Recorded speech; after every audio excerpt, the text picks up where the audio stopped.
After escaping, Sideshow Bob reinvented himself and surprisingly became the mayor of an Italian town. One day, Mr. Burns sent Homer to Italy to pick up his new sports car, and even allowed him to bring the whole family along. On the plane, Homer saw first-class passengers pull out TVs from their armrests and wanted to try it too. Accidentally, he tore out the wires, nearly damaging the engine. Upon arriving in Italy, they picked up the car from the factory and set out to visit famous Italian attractions, but they got into a car accident along the way, leaving the vehicle damaged. Homer had to look for a nearby auto repair shop, but due to the language barrier, he had to turn to the local mayor for help. To their shock, the mayor was none other than Sideshow Bob, or Sideshow Bob! The Simpsons!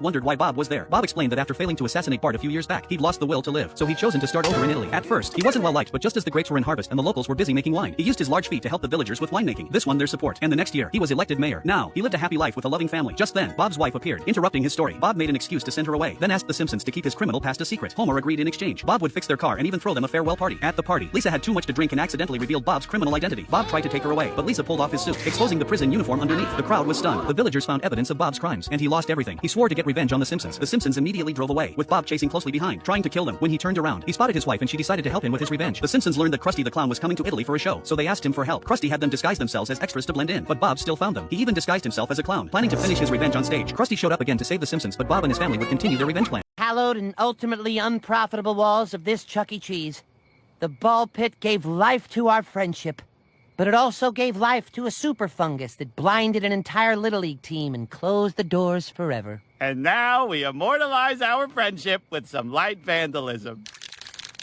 なあみんな、俺すっげえ秘密があんだけど、俺がバンクシーなんだ。Ugh, Toshi, that sucks. That's right, Banksy. American Dad's calling you a hack. Reveal your identity and fight us. American Dad, we are the Unmaskers. So disturbs my slumber. You vandalized my beautiful home. It wasn't my idea. Snot, Barry, and Toshi made me do it. Wow, you turned on your friends so fast I didn't even get to clamp your balls in a mousetrap. Clamp their balls, not mine. They can't be far. I'll help you find them.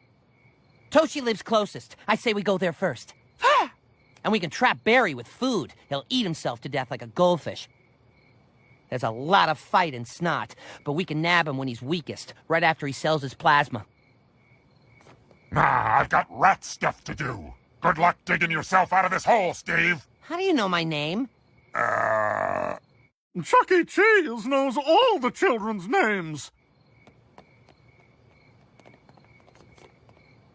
So, should we report the guy in the rat costume assaulting kids?